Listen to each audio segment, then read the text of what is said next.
So again, I'm going to run through my numbers, do my calculation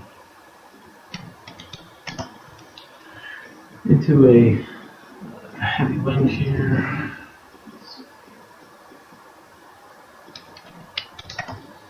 So it's going to play about 18 more, plus 147. Then I'm going to subtract out my elevation, so it's somewhere around 59. In terms of the wind, I'm going to play at about 17. So we've got 159 yards and 17. Okay. This might be playing a little too much wind. However, like I said, being right of the pin, nothing wrong with it. So I know that my 7-island full backspin goes about 156, so I'm going to take a hair off of it. Missed it right, but that's okay. Again, I knew I wanted to be on this side. I can get the benefit of the ridge. There it is, right there, perfect.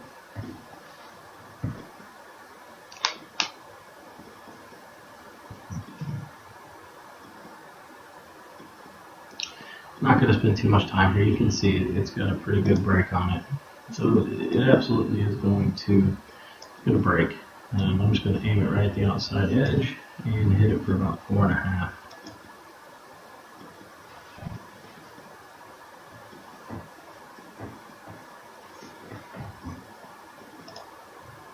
Alright, so we've got a longer hole here.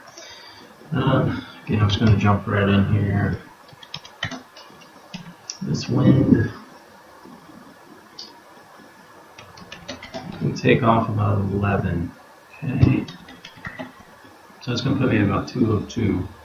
Then I'm going to take off about 13. So it puts me about 189. 189 and 20. Okay. So for this hole, again, it's about knowing the ridges. So the ball's going to come in. I'm just picturing the angle in my head. It's going to come in, something like that. I've got a ridge here I can use, and if I end up right here in this little, we'll call it a hole or whatever you want to call it, everything filters kind of down to it. So I've got this ridge I can use that's going to shoot it a little that way. Places I don't want to be past the hole.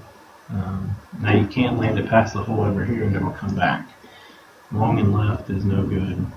Pin high left is no good. So really my focus is going to be right here. So in order to make sure I do that, I'm just thinking to myself, I need to miss the ding late. But obviously I don't want to hit this bunker because it's a very difficult little bunker shot. Okay, so I'm going to play out to the right, 20. So that's out there. And for me, 187 is what my 5-iron goes. We had factored 189, but usually this hole plays a little shorter. So I'm actually probably going to place about 184. Like I said, it's perfectly okay to be, to be short. And I'm going to try to miss right, maybe just a little on purpose. Not a big deal, that's okay. And my big thing was I just didn't want to miss on the wrong side, so I didn't want to be over here. And you can see I caught this little collection area. Ideally, I would have liked to have been up here. Should have played the full distance, but just didn't want to be long. Still not the worst putt in the world. Alright, so again, I'm just going to read my lines here.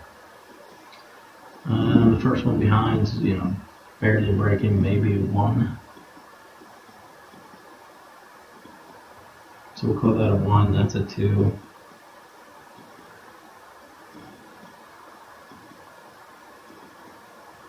So we'll call that a 2. So we've got 5, 6, 7, 8, 9, 10, 11, 12, 13, 14, 15, 16, 17, 18, 19, 20, 21, we'll say about 22.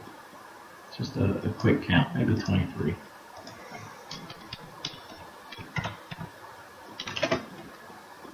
So let's see, 20, like I said, over here would be 25, so we put it somewhere around there.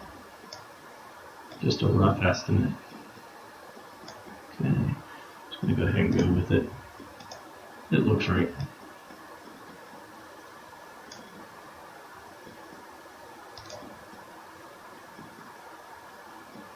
There we go.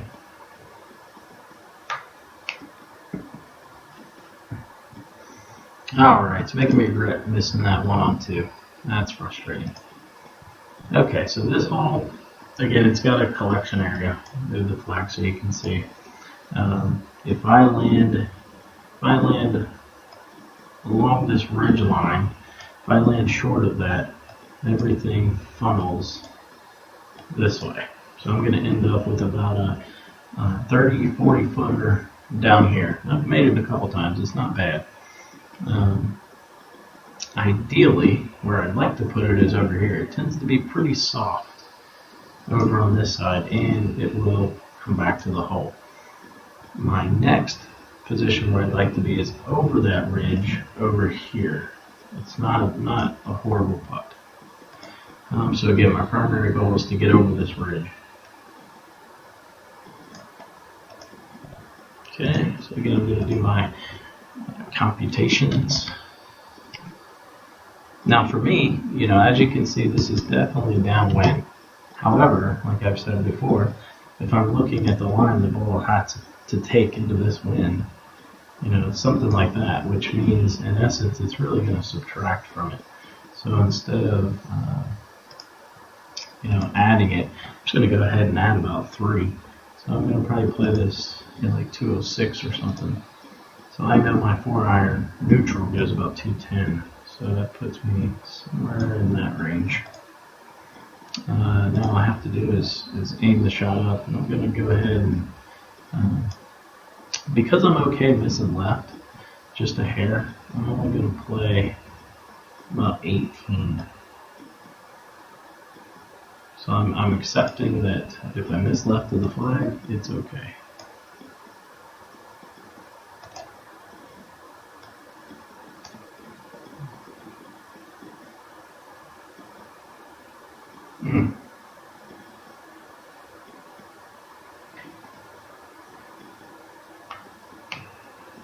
Not going to leave me with the best putt.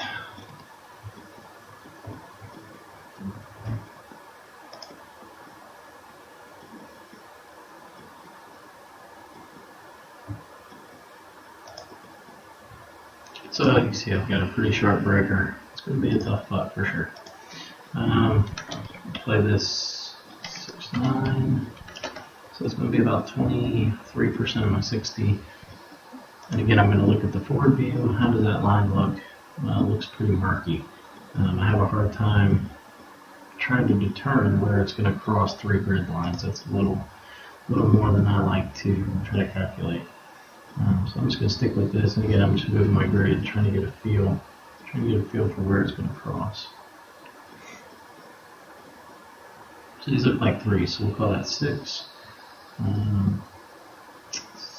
Let's see. Call that 8. Call that 10. And then I'm going to start looking over here. So that's about 12, 14, 16. 18, 20. That's definitely moving faster, so we'll call that 23. This probably looks like a 3. Yeah, we'll call that 26. So again, 25 will be right here. So I'm just going to go here. So I'm going to take it back to this view. And I can tell right away that it's just not accurate whatsoever. You can just see a lot of break there. So as much as I don't want to look at this view, I'm pretty much forced to. So now I see that these are 3s, so that's 3, 6, 9. Again, if you move the guy over here, you can get some transparency.